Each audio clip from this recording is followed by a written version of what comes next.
ဘဝမှာမျက်စိနဲ့မြင်ရတဲ့အောင်မြင်မှုတွေပိုင်ဆိုင်ရမှဘုရားသခင်ကိုကျေးဇူးတင်ဖို့မဟုတ်ပါဘူးစားဖို့တောက်ဖို့အတွက်စံပုံးတဲ့စံတစိမှမကြံတော့မှ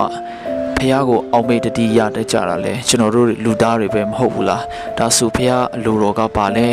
အစမပြေခြင်းတွေကဘုရားသခင်ရဲ့မြတ်တာကိုတိုင်းလို့ရတဲ့ပေတံတွေမဟုတ်ပါဘူးဘုရားကကျွန်တော်တို့အသက်တာဝိညာဉ်ရေးရာကြီးရွားရင်ကျန်ဖို့အတွက်အောင်မြင်မှုတွေပေးတတ်ပြီးတော့စစ်ဆေးတတ်တယ်လို့အခက်ခဲတွေကြုံတွေ့စေပြီးတော့လဲသူ့မြတ်တာကိုနားလေသဘောပေါက်စေကြောင်းတမန်ကျမ်းစာမှာဖော်ပြထားတာကိုကျွန်တော်တို့တွေ့ရနိုင်ပါတယ်။ဒါကြောင့်ငွေကြေးပစ္စည်းပိုင်းဆိုင်ခြင်းတွေကြောင့်ဘုရားသခင်ကိုလုံးဝမမေ့လျော့တင်ပါဘူး။ထိုအရာတွေကိုပေးထားခြင်းရည်ရွယ်ချက်ကိုတေချာပြန်လည်ပြီးတော့စဉ်းစားဖို့လိုအပ်ပါတယ်။ဆင်းရဲဒုက္ခတွေကြားမှာပဲရှင်တန်ရလွန်းလို့ဘုရားသခင်တဲ့တခြားအရာတွေကိုလည်းနေရာမပေးမိစေဖို့ဒီမှာဓမ္မအရန်ရည်ကြီးပါတယ်။လောကအရာတွေအတွက်ကောင်းကင်စည်းစိမ်ကိုပိုင်ဆိုင်ရမယ့်နေ့ရက်တွေအတွက်ဘုရားရဲ့ဂတိတော်တွေကိုပဲ